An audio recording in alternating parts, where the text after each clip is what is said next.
Silakan duduk Bapak Ibu Saudaraku sekalian. Shalom. Shalom.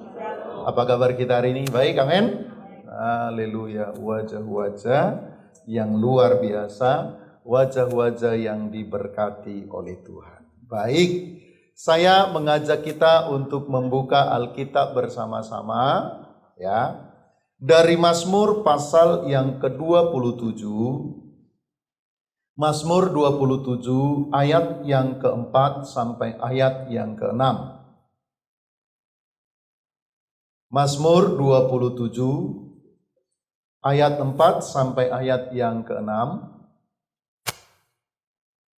Saya bacakan untuk kita semua. Mazmur 27 ayat 4 sampai ayat yang ke-6, demikian firman Tuhan. Satu hal telah kuminta kepada Tuhan, itulah yang kuingini. Diam di rumah Tuhan seumur hidupku, menyaksikan kemurahan Tuhan dan menikmati bait-Nya. Sebab Ia melindungi aku dalam pondoknya pada waktu bahaya. Ia menyembunyikan aku dalam persembunyian di kemahnya. Ia mengangkat aku ke atas gunung batu. Maka sekarang tegaklah kepalaku, mengatasi musuhku sekeliling aku.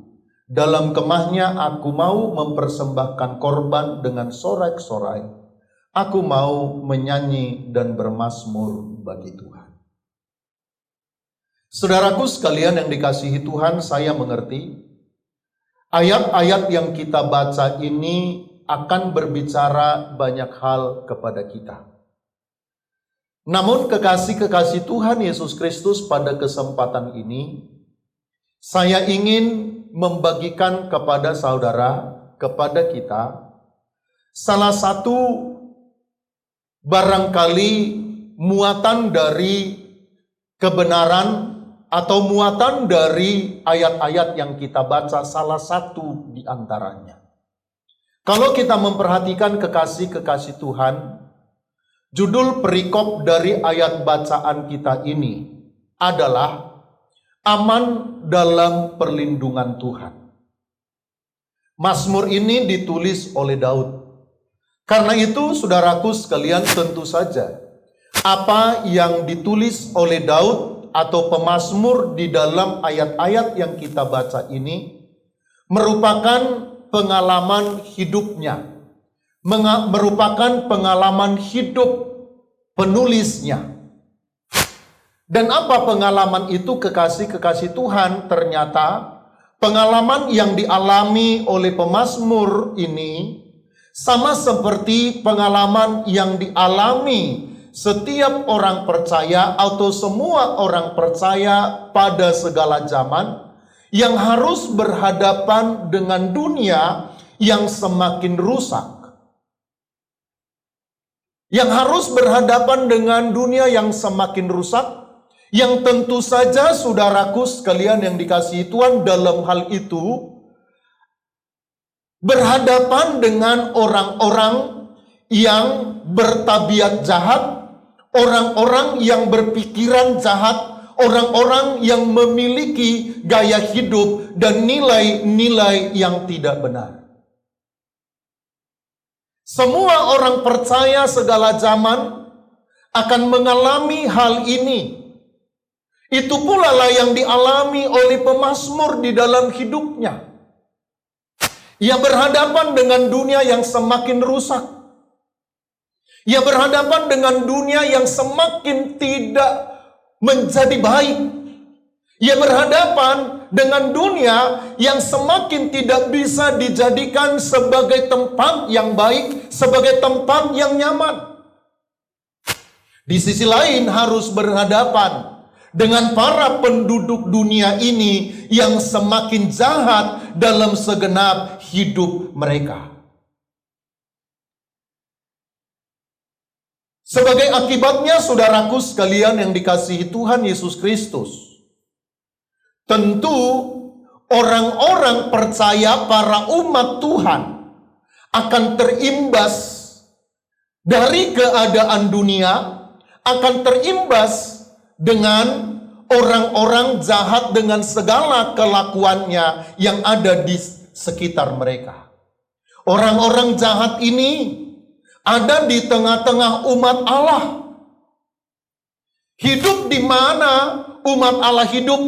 Karena itu kekasih-kekasih Tuhan tidak bisa tidak. Orang-orang jahat ini akan bersentuhan, bahkan akan berurusan dengan umat Tuhan. Tidak tertutup kemungkinan kekasih-kekasih Tuhan seperti yang saya sebutkan tadi. Umat Tuhan akan terimbas. Umat Tuhan akan terimbas dengan cara hidup, dengan pola pikir, dengan nilai-nilai orang-orang jahat, orang-orang dunia yang hidup di sekitarnya. Saudaraku sekalian, terkait dengan hal itu, ada dua pilihan yang tersedia bagi umat Tuhan. Selalu ada dua pilihan yang tersedia bagi umat Tuhan. Pilihan yang pertama adalah berdamai dengan mereka. Berdamai dengan dunia. Tentu saja kalau kita, saudaraku sekalian yang dikasihi Tuhan, berkata berdamai dengan mereka, dengan segala tingkah pola mereka yang jahat, mau tidak mau kekasih-kekasih Tuhan, dalam hal ini setiap orang percaya, setiap umat Tuhan harus rela menerima keberadaan, sikap, tingkah laku, nilai dari orang-orang dunia yang jahat itu menjadi bahagian dirinya. Kalau pilihannya adalah berdamai dengan dunia. Kalau berdamai dengan dunia, dengan segala nilai-nilai yang ada di dalamnya, tidak bisa tidak, setiap orang percaya harus mengadopsi nilai-nilai itu menjadi nilai-nilai juga bagi dirinya. Harus mengadopsi sikap tingkah laku orang jahat, orang dunia itu menjadi juga nilai-nilai tingkah pola hidup dari hidupnya. Itu pilihan yang pertama.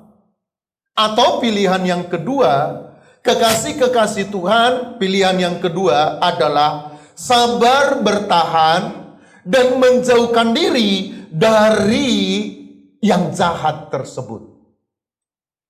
Jadi tadi satu berdamai. Kalau berdamai, mau tidak mau, kita juga harus berdamai dengan sikap, pola hidup, tingkah laku, dan nilai-nilai mereka. Tetapi yang kedua, pilihan yang kedua, memisahkan diri. Tetapi harus sabar dalam kesulitan. Harus sabar dalam penderitaan. Harus sabar dengan segala kesulitan yang terjadi. Kekasih-kekasih Tuhan, pilihan yang kedua ini, meskipun memang merupakan pilihan yang seharusnya dan merupakan pilihan yang berkenan kepada Tuhan, namun demikian kekasih-kekasih Tuhan, ternyata memang pilihan yang kedua ini sangat beresiko, mengandung resiko, akan mendatangkan kesukaran, akan mendatangkan kesulitan, akan mendatangkan penderitaan yang sangat berat dan besar. Dan ternyata kekasih-kekasih Tuhan, dalam ayat yang kita baca, Daud memilih pilihan yang kedua. Daud bertahan dalam kesetiaan kepada Tuhan dan kebenarannya. Sebagai akibatnya, kekasih-kekasih Tuhan, Daud mengalami banyak pergumulan, banyak mengalami penderitaan, kesulitan, dan kesukaran hidup di dalam kehidupannya. Daud memilih itu. Ya, kalau kita baca di dalam ayat bacaan kita. Ketika dunia bergejolak sedemikian rupa. Ketika Daud merasa bahwa dunia ini bukan lagi tempat yang baik. Maka dia menghanturkan sebuah doa dari dalam hatinya kepada Tuhan. Dia meminta agar ia tetap ada di dalam hadirat Tuhan, hanya menikmati bait Tuhan saja. Daud meminta kepada Tuhan agar ia tetap berdiam diri di sana sepanjang umur hidupnya.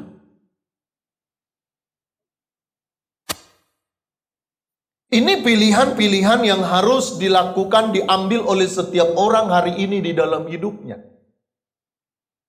Di tengah-tengah keadaan dunia yang semakin rusak, dengan segala tingkah pola yang rusak di dalamnya, tidak ada pilihan bagi orang percaya, bagi anak-anak Tuhan, selain pilihan seperti yang dipilih oleh Daud.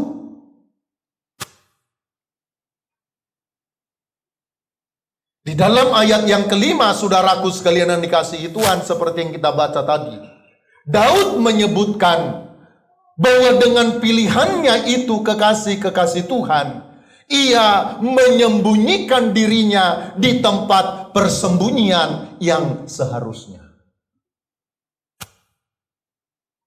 Di manakah tempat persembunyian yang seharusnya itu hari ini? Ya, di mana? Dunia sedang bergejolak. Kalau kita tarik hari ini di dalam kehidupan kita sehari-hari, di dalam konteks kehidupan dunia ini hari ini, di mana sebetulnya tempat persembunyian yang aman itu? Di mana? Ternyata banyak orang tidak mengerti. Hal yang sederhana seperti ini banyak tidak diketahui oleh banyak orang hari ini. Itu sebabnya banyak orang menetapkan pilihan-pilihan yang salah di dalam hidupnya.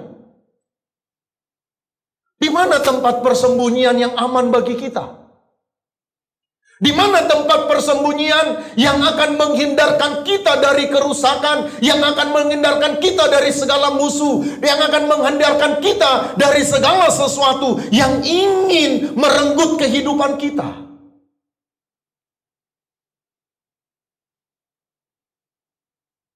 Saudaraku sekalian yang dikasihi Tuhan, meskipun tidak terlalu jelas secara tersurat di dalam ayat yang kita baca, namun kekasih-kekasih Tuhan secara tersirat sangat jelas sebetulnya. Tempat persembunyian yang ke sana setiap orang harus membawa hidupnya, yang dimaksud oleh Daud di dalam hal ini adalah yang pertama itu adalah tempat kediaman Tuhan. Aku ingin masuk dalam bait-Mu.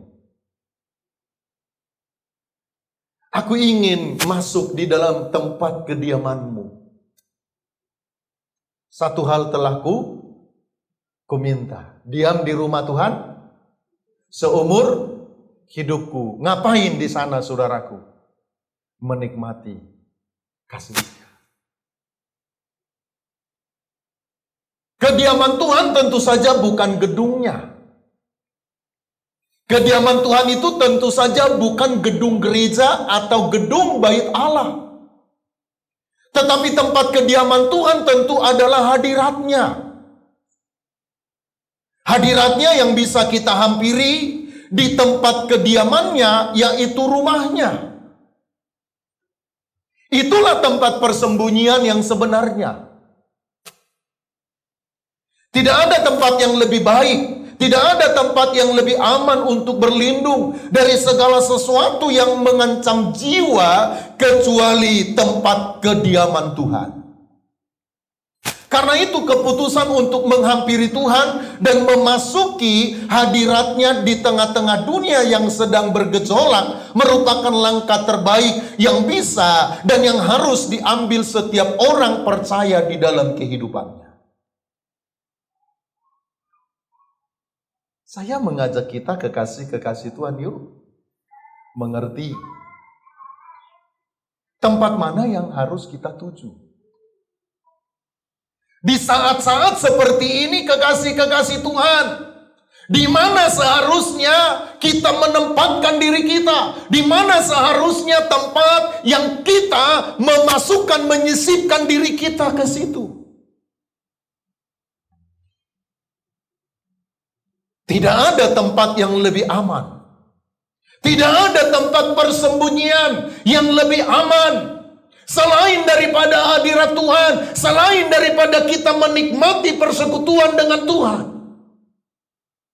Sebagaimana rumah menjadi tempat yang terbaik, yang teraman bagi seluruh anggota keluarga yang ada dari keluarga itu. Demikian juga dengan rumah Tuhan. Itulah tempat yang terbaik, yang teraman bagi setiap orang kekasih-kekasih Tuhan untuk menghadapi gejolak dunia ini. Bagaimana saudara mengamankan hidupmu hari ini? Dengan apa saudara mengamankan hidupmu hari ini? Dengan tidur di rumah? Dengan memperpanjang jam tidur?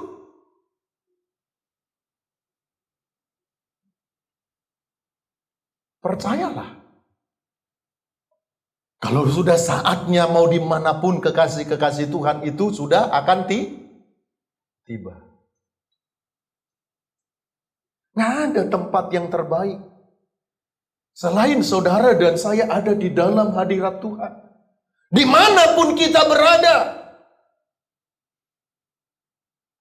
Barangkali saudara berkata kepada saya, tetapi gereja itu seperti yang Bapak tadi katakan bukan rumah Tuhan. Ya. Kalau saudara tidak ada di sini hari ini, kalau teman-teman kita tidak ada di sini hari ini, saudaraku sekalian, boleh saja. Tetapi ada di dalam hadirat Tuhan tidak. Jangan hanya membangun alasan, jangan hanya membangun alibi. Rumah Tuhan itu bukan gedungnya. Ya, rumah Tuhan itu bukan gedungnya. Tetapi bukankah kita telah berdoa meminta agar gedung ini juga menjadi rumah Tuhan bagi kita? Halo?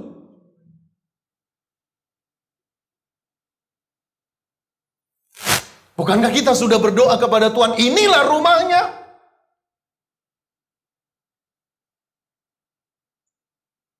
Jangan cuma alasan. Gak perlu ke gereja apalagi dalam kondisi seperti hari ini. Ya, gak perlu asal kamu beribadah di rumah. Tidak ada tempat yang lebih baik selain dalam hadirat Tuhan. Yang kedua, meskipun saudaraku sekalian yang dikasihi Tuhan tidak tersurat, tetapi tersirat di situ bahwa tempat persembunyian yang paling baik itu di mana kita terpelihara, di mana kita terlayani adalah ladang kita. Ladang pengabdian kita. Tempat di mana kita mengabdikan diri kepada Tuhan. Tempat persembunyian terbaik dan teraman yang di mana kita akan mengalami penjagaan, pemeliharaan dan berkat Tuhan adalah ladang di mana kita bekerja dan mengabdikan diri kita kepada Tuhan. Di ladang pengabdian kita akan Tuhan, disitulah Ia akan menunjukkan kepada kita tuntunannya yang sempurna.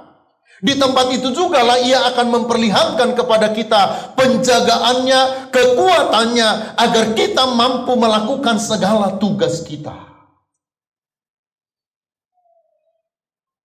Maka saya akan berkata kepada saudara yang terus dan serius mengabdi kepada Tuhan. Saya akan berkata begini. Di tengah-tengah dunia yang semakin bergejolak ini, saya mau berkata kekasih-kekasih Tuhan, kalau satu kali ajal menemui hidupmu, kekasih-kekasih Tuhan, itu berarti kamu sudah menyelesaikan seluruh tugas panggilanmu di tengah-tengah dunia ini.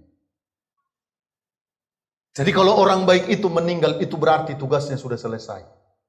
Kalau pelayan Tuhan, orang yang melayani Tuhan itu akhirnya menemui ajalnya, itu berarti kekasih-kekasih Tuhan, tugasnya sudah selesai. Ia sudah menyelesaikan tugasnya di tengah-tengah dunia ini. Karena itu kekasih-kekasih Tuhan, satu kali kalau itu terjadi di dalam kehidupan kita, pastikan bahwa hidup kita sudah menjadi hidup yang mengabdi kepada Tuhan. Tidak ada tempat yang terbaik yang di dalamnya kita akan mengalami tuntunan Tuhan. Yang di dalamnya kita akan mengalami penjagaan Tuhan, pemeliharaan Tuhan. Kekuatan dari Tuhan itu melimpah atas kita sehingga kita mampu menghadapi segala hal yang terjadi di dunia ini. Tidak ada tempat kecuali di ladang pengabdian kita akan Tuhan. Di situ kita bukan saja akan dilindungi, dijagai. Di situ kita bukan saja akan dipelihara dengan sempurna, tetapi di situ pula, saudaraku sekalian yang dikasihi Tuhan, kekuatan yang melimpah dari Tuhan memenuhi kehidupan kita. Yang ketiga, di manakah tempat yang terbaik bagi kita sebagai tempat persembunyian yang paling aman? Tempat itu dinamakan di dalam bangunan pengertian yang benar yang sudah kita bangun. Pengertian yang benar akan Tuhan yang sudah kita bangun. Kalau kita tidak pernah belajar mengenal Tuhan, kalau kita tidak pernah belajar mengenal kehendak Tuhan, mengenal pikiran Tuhan, mengenal perasaan Tuhan, seperti apa hati Tuhan terhadap anak-anaknya, seperti apa hati Tuhan terhadap umat yang dipilihnya, umat yang dikasihinya, maka saudaraku sekalian yang dikasihi Tuhan, kita tidak akan pernah bisa mengalami ketenangan di dalam hidup kita. Amin. Amin. Saudara mengerti maksud saya? Iya. Tempat persembunyian yang paling aman itu di dalam bangunan pengertian yang benar akan Dia yang sudah berhasil kita bangun.